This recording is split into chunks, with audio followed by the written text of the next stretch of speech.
All right, we'll go ahead and get it started. As always, this lecture will be recorded and posted online.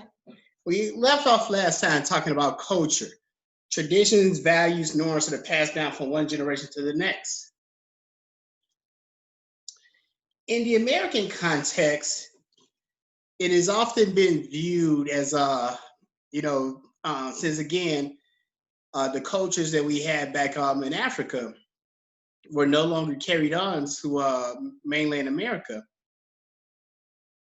that it has often been a belief has been perpetuated that what has been kept in its place is what's called a culture of poverty.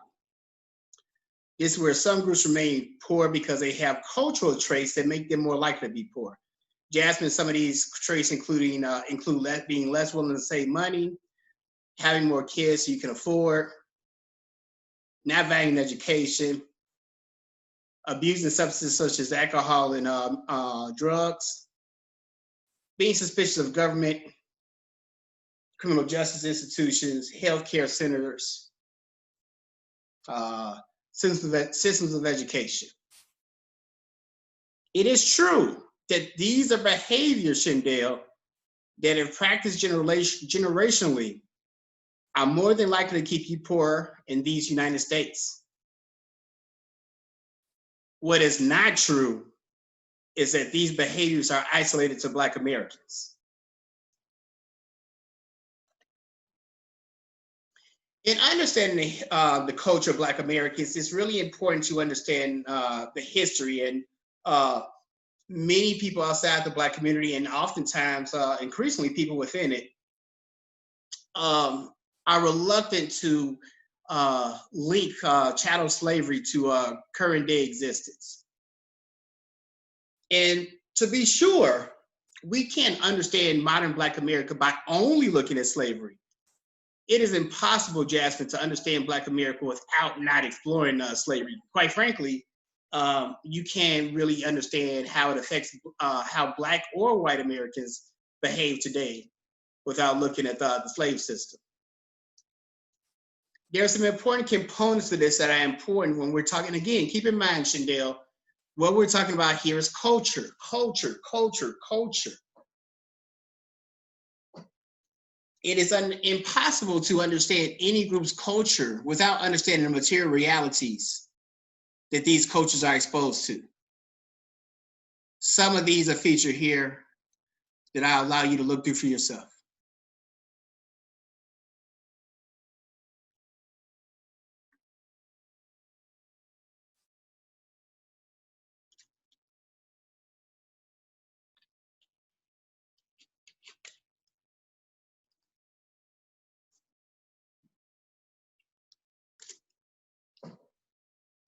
Shindell or Jasmine, have anybody, are either one of you familiar with the Willie Lynch syndrome? Have you heard of that before? The Willie Lynch syndrome? No, sir. I heard of it, but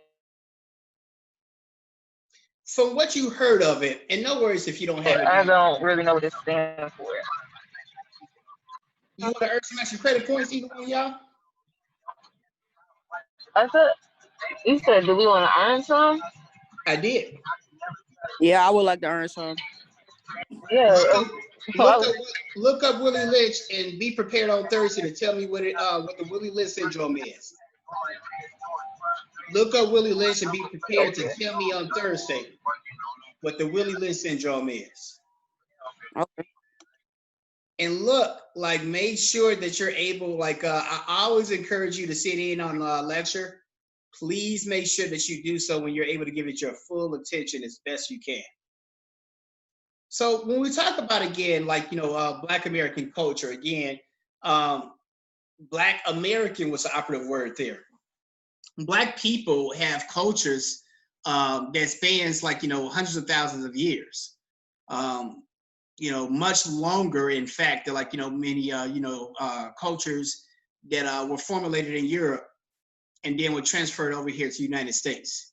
As I always do research, I could be making this up, but the first people on the planet came in Africa. And even though there oftentimes is a perception that Europeans magically came and gave culture to these backwards, wayward Africans, the facts just don't support that.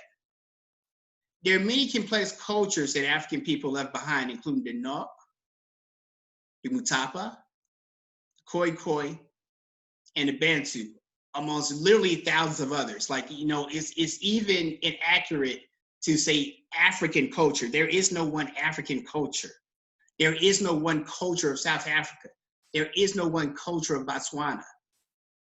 Like, you had many different cultures in these regions well before any contact with Europeans. This culture, through chattel slavery, was systemically stripped away. That one of the things that conquerors have learned very early, no matter the race, background, or creed, is that one of the ways to really undermine and to get servitude of the groups that you're oppressing is to strip away their culture. There are a few instances in world history where we saw this in a more deliberate way than chattel slavery. Foods that were eaten amongst these native cultures were no longer available. We talk about family. Every culture, Shendale, has family. The way that the family is structured, or the appropriate family structure, varies from culture to culture. So in this way, like, do any of you all have, like, people that you may call cousins or family that may not be your blood relatives? Do either one of you have any people that you almost consider kin that are not your blood relatives? Yes. Yeah. Absolutely. I do. And I have a question. Go ahead, Shandell, I'm sorry. You said that they would try to strip away the culture to suppress us. So do you think like that's what they're doing with the hairstyles? Like, you know how people used to change their hairstyles a lot to get it, I guess, get a job? Great. Like, is that part of stripping it? Great question, Shandell. In some ways, yes. In other ways, no. And we'll talk about this in more detail in a moment. That even though there are deliberate efforts made to strip away culture, that's almost never done completely. So as we'll talk about in a moment, there were many aspects of the culture that were targeted, but still remained and lived on. And as it relates to hairstyle specifically, I won't get too deep into this. I'm trying to think of the brother who did research on this that looked at like a lot of Black American hairstyles. That if you go back and look at like some hairstyles from like, ancient Africa, a lot of times there's not a lot of duplication. I'll see if I can find some direct images to support this when we meet for class on Thursday. But whether it be hairstyle, Shandell, or other aspects, there are elements of Black culture that still do remain and are very much connected to the African continent. What we want to unpack in this course, Shandell, it's a very question that you're asking. Which aspects of the Black experience are reflective of culture that were created by Black people? Which aspects of the Black experience are culture dynamics that have been created by somebody else? So again, let's go back to what we talked about as it relates to hip hop specifically. These are cultural artifacts that were created by urban Black people. These are cultural artifacts that were created in prison. Now, we don't make any judgment about whether one is good or bad. If people want to dress this way, they have their right to it. We don't look at somebody as being like, wayward or abnormal if they want to wear a kilt. Assuming that they're wearing this kilt as a part of their culture. Not being Irish or Scottish myself, I am not aware of the cultural origins of the kilt or what it means within their culture. However, I'm pretty confident that it means something.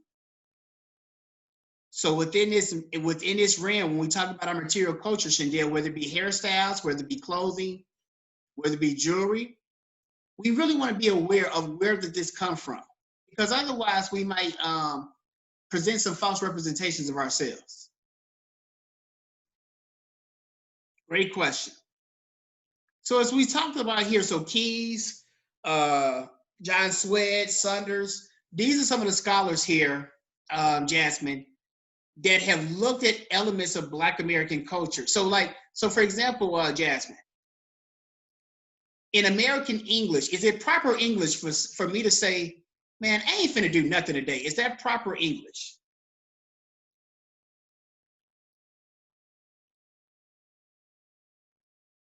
Talk to me, Jasmine.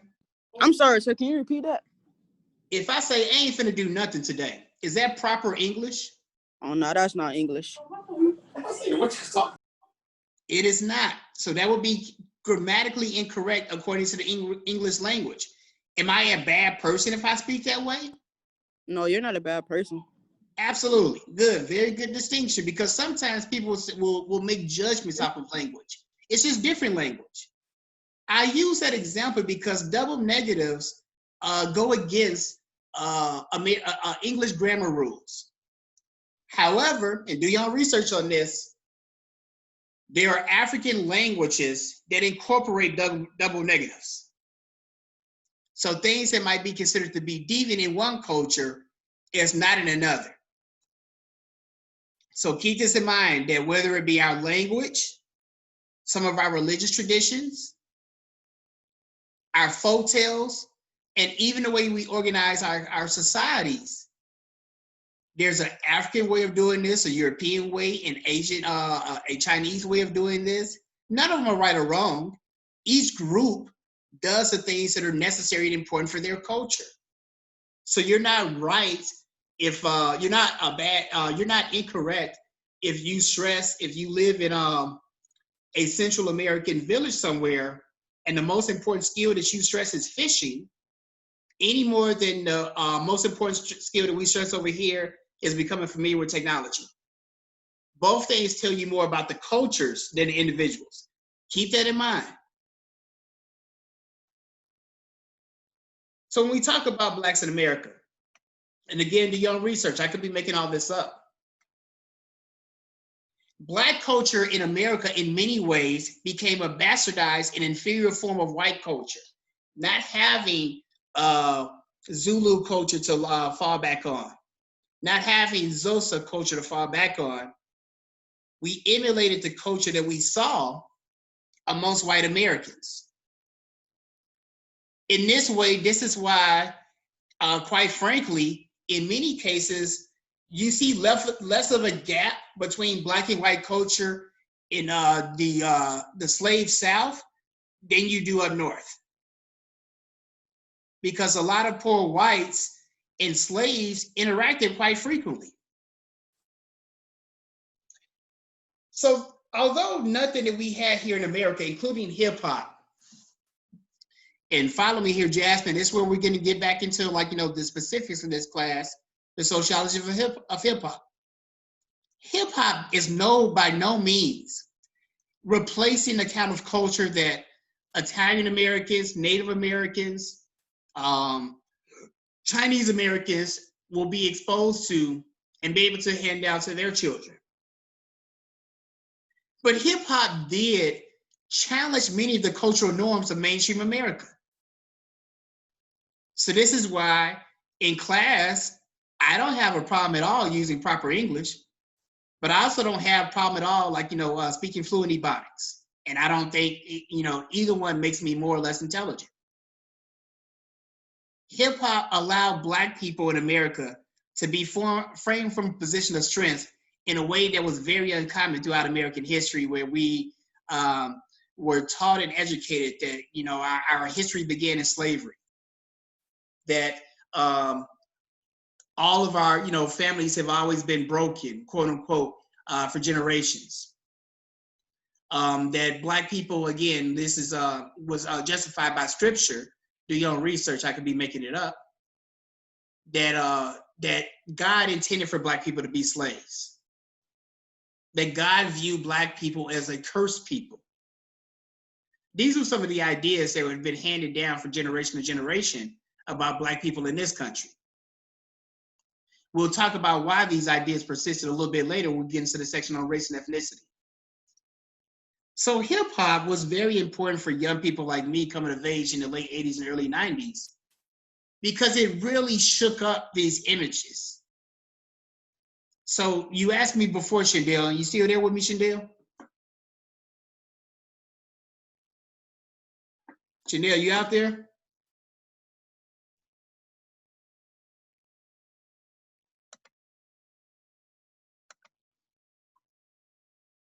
You might need to unmute yourself. Okay, I see you in the chat.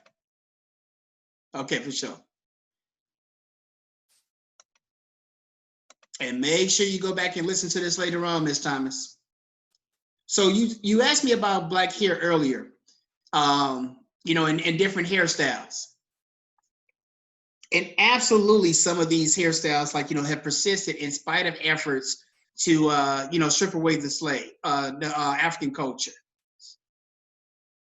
So we see this, for example, in call and response. Call and response, Jasmine, is like, you know, so I'm sure whether you're deeply religious or not, you probably have both been inside of a black church before.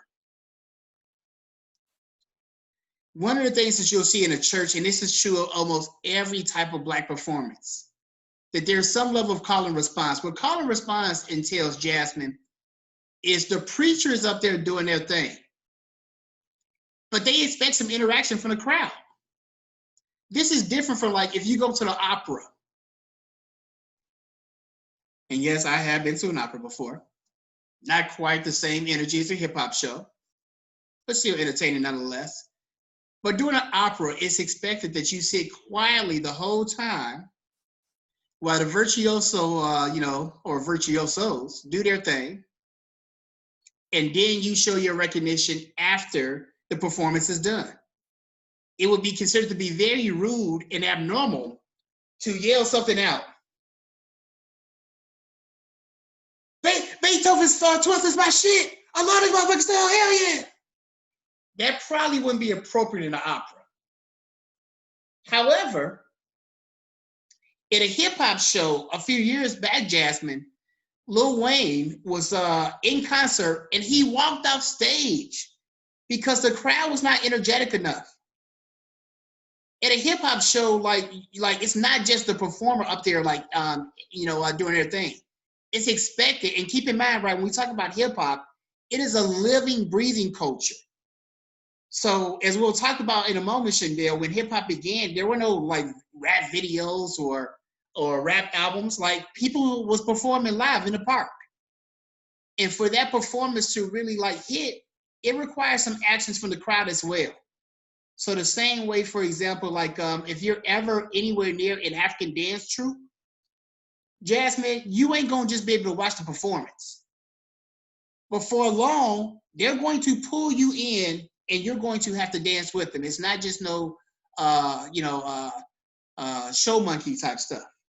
There's an expected interaction from both the audience and the cultural medium. Also things like toasting.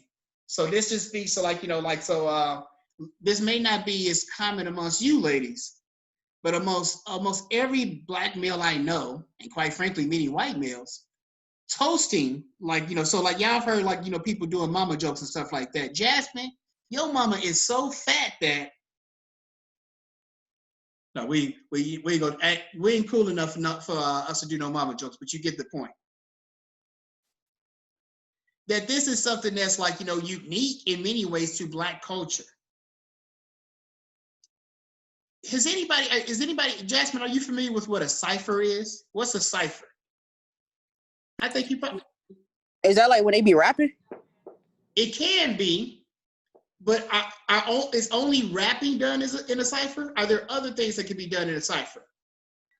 They do poetry in one, or in some. Okay. This is true. Many, many, many years ago, Jasmine, when I was in college, this is years ago now. I'm a paid professional now.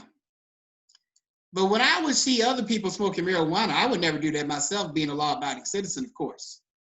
But when I would see other people smoking marijuana, you know how they would stand? They would stand in a circle, in a cipher. And the marijuana would have to be passed from person to person in a very specific order. In some ciphers, you could be shot or stabbed for like fucking up the cipher. But it's a circle, it's a circle, it's a circle. So within this circle, it's like a tradition and customs that are passed down. This is true. So for example, right, whether it be rapping, whether it be b-boying, which many know as breakdancing, or Customs such as like, circulating marijuana. Many of these things are done within a hip hop context in a circle, the same way that many African stories were shared in this way. Griots. In European culture and history, one of the challenges with studying African culture historically is that a lot of it was not written down.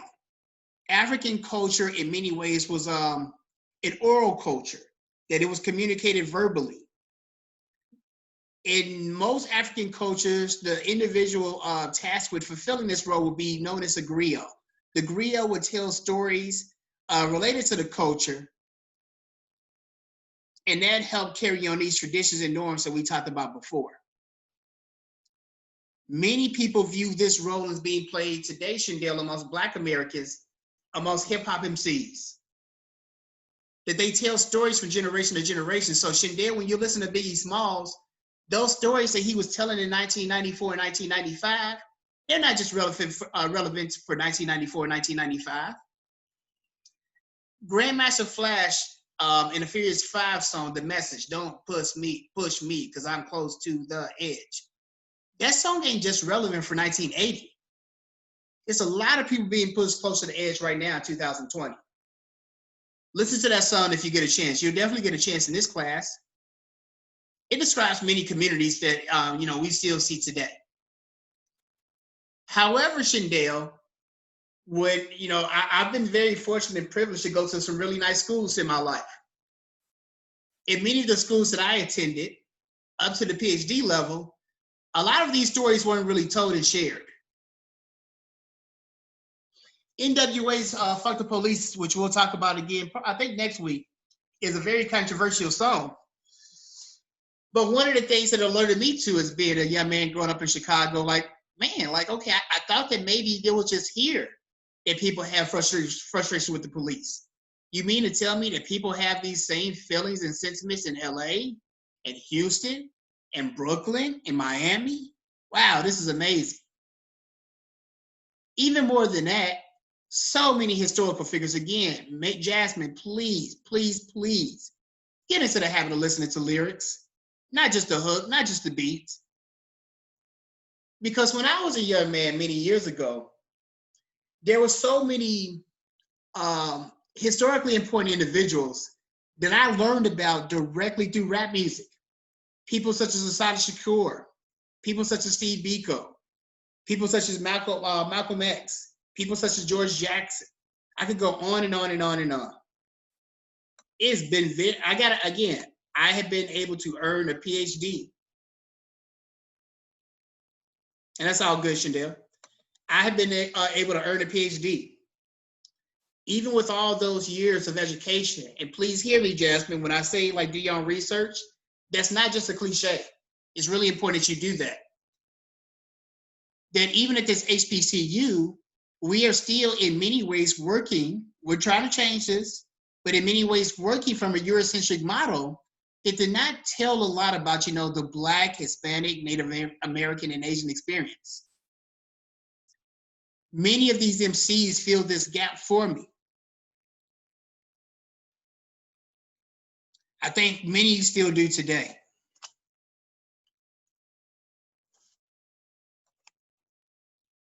Let's go back to our definition very quickly of culture, and we're going to close out this section of the lecture shortly, so bear with me.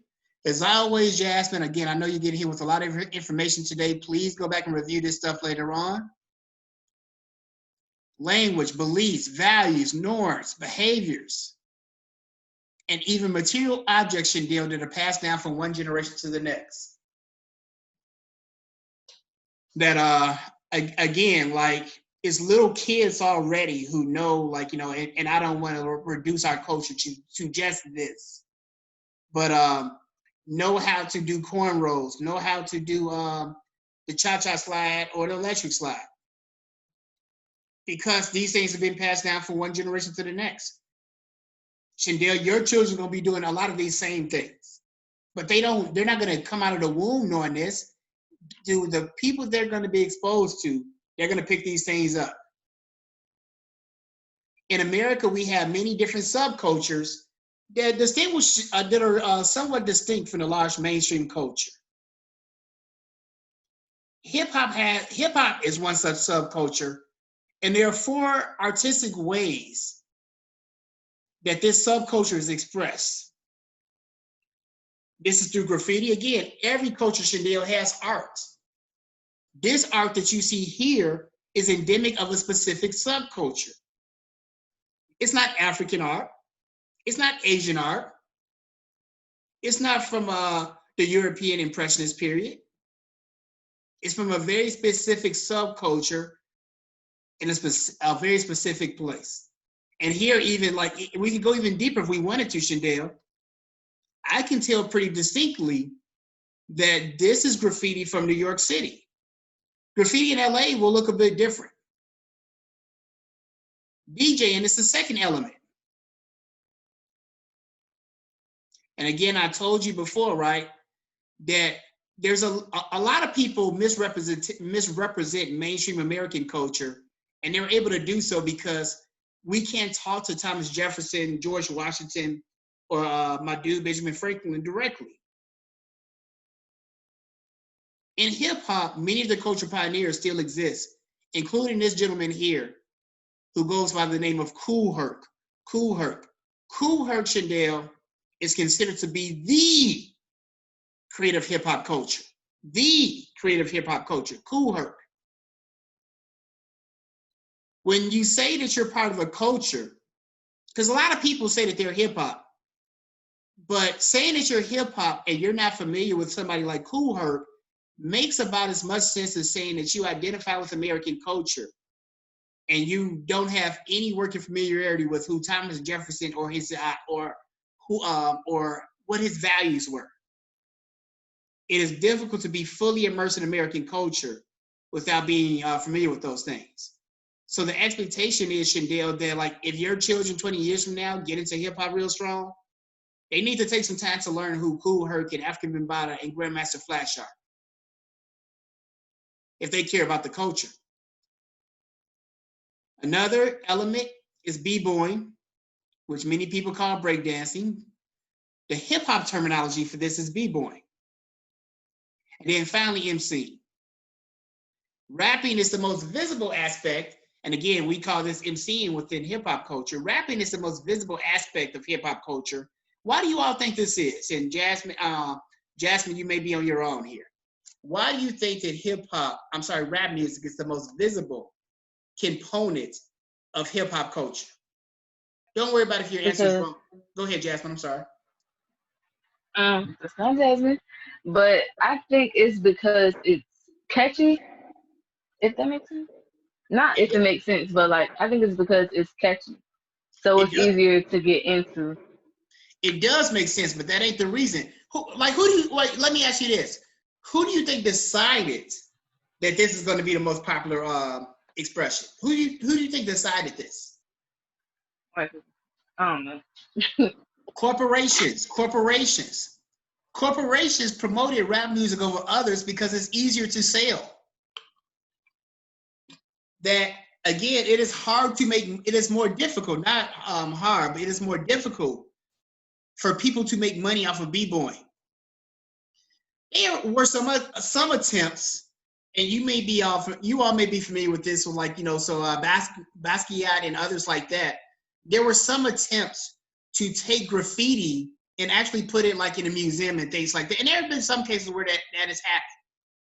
But for the most part, it's more difficult to like sell graffiti artwork, to sell so people that buy art, they're going to be more likely to be looking for a Basquiat, a Monet, Picasso, folks like that. So it's harder for the corporations to sell this. Do your own research, and I could be making it up, but I'm not. So rap music is easier to sell. Keep this in mind. This is really important. Very quickly, because I'm going to get bumped out of here in just a moment. We can't understand, again, hip hop still exists and was created in the United States. So it's really important to understand what was going on in the larger society when hip hop was coming of age in the late 1970s and early 1980s. So one of the more important things that you want to be familiar with is what's called, Jasmine, supply side economics. Supply side economics. This is more commonly known. So the same way that, does anybody know the common name for the Affordable Care Act? What's the common name for the Affordable Care Act? That is more commonly known as Obamacare. But the actual law is the Affordable Care Act. So the same way that we, supply side economics was introduced by economists such as, my good brother, Professor Jakubic, not saying that he necessarily subscribes to this theory of economics. But mostly this was called Reaganomics, named after our 40th president, Ronald Wilson Reagan. Reagan had an idea about how to stimulate the economy very briefly. He felt that it was best to relieve some of the pressure that was placed upon corporations and rich people.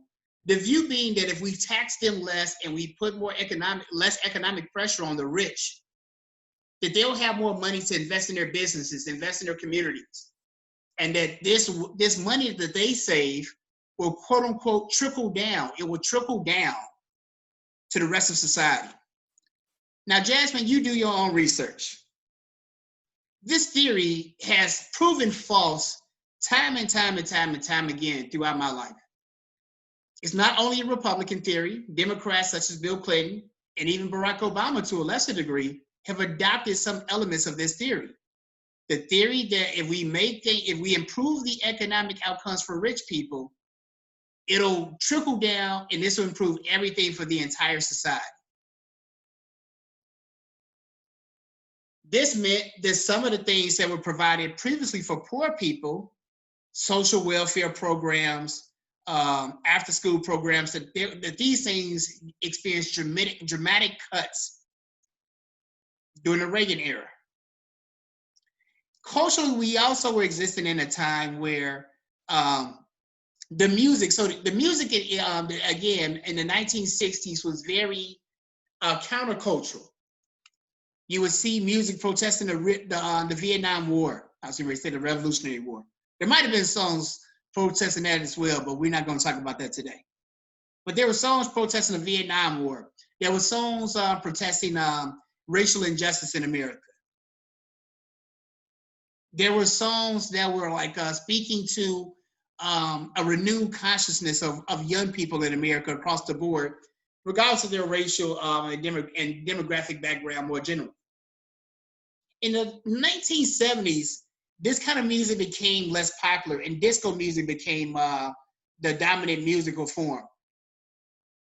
And don't get me wrong, I like some disco music, but it was more of an upper class, it promoted an upper class value system. So very briefly, if you've ever seen the film Jasmine, Studio 54, Studio 54 was a famous disco club in New York City in the late 1970s. I guess maybe a couple of years in the early 1980s. But disco had a very quick peak over a period of a few years. But during that time, when disco became really popular, people would go to clubs like Studio 54 that were very elitist. That the club owner oftentimes would come outside, look at what you were wearing, Chandel, and if your shoes was too busted, or you didn't have a nice enough purse, or your jeans weren't the right style, you would not be let in this club. It was based upon, again, how much money you had and more style than substance. So in this way, people in New York City that was growing up in the Bronx and Brooklyn, those type of spaces were totally inaccessible to them. Simultaneously, the Black Arts movement of the late 1960s and early 1970s, so this is where you see folks like Gil Scott-Heron, Amiri Baraka, Sonia Sanchez. These were poets and other artists who became less satisfied, Chandel, with just using their art to entertain. They wanted to use their art to educate and liberate Black people. So in this way, keep this in mind, and I'm going to shut this portion of the lecture down in a moment. We're going to log back in and out, and then I'll continue. But under this framework,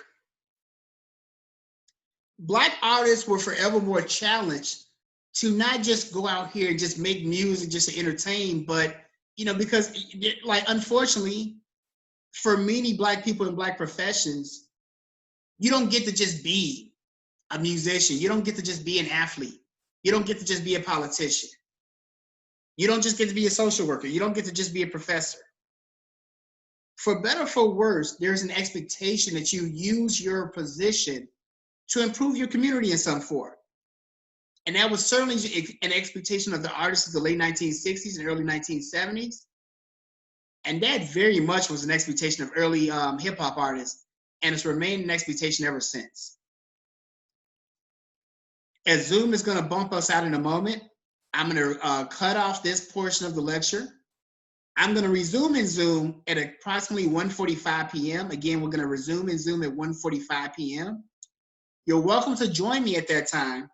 Otherwise, the remainder of this lecture will be recorded for you and posted on YouTube later today. Are there any questions before we shut this portion down? No, sir. And how you shut the fuck up? So you said we got to come back at 1:45? Yes, ma'am. If you're not able to, this will be recorded for you, but Zoom only allows us 40 minutes, and I'm not going to pay for the upgrade. So we're going to get bumped out shortly, but you can use the same link, Jasmine. And I encourage you to do so. Use that same link, and we'll begin again at 1:45. Okay, well, I'll just watch it, listen to the recording, because I got to go to work.